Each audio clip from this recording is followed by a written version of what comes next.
The controversial flags in last night's Monday Night Football game. Lions and Packers, and Detroit's Trey Flowers was hit with 2 fourth-quarter hands-to-the-face penalties. Replay showed that both of was clear that we support, and there was other that when you look at it, you review the play, not something that you want to see called, in particular on the pass rush. One that you can support, but the other one, clearly, after you review it, you've seen some slow-mos, the foul wasn't there.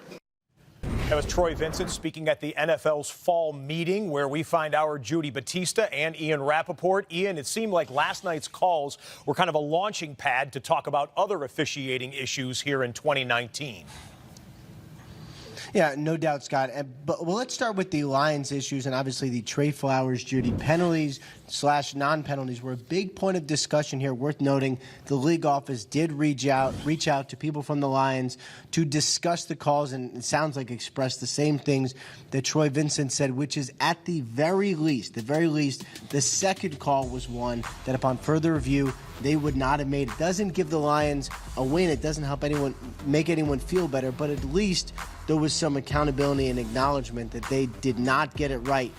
Between this and the pass interference discussion, how the reviews are going over the first month and a half, certainly replays and officiating did take up a lot of time here in Fort Lauderdale. Of course, Troy Vincent said upon further review that that's something you wouldn't want called. You can't review that play, right. The hands to the face. They did talk about something you can review, and that is pass interference. And Troy Vincent and Rich McKay both said basically they knew this was going to be controversial. They knew there was going to be a lot of disagreement. It is reviewing a subjective decision, so they knew going in.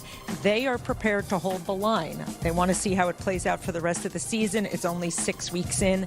They know things are not being reversed that often. But frankly, I got the impression, Ian, that's the way they want it. They wanted to send a signal to the coaches.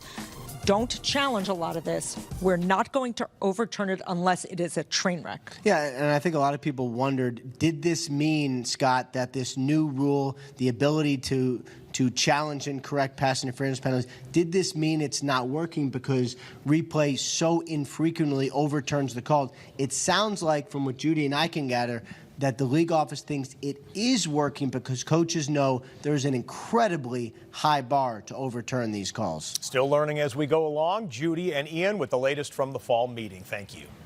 First game.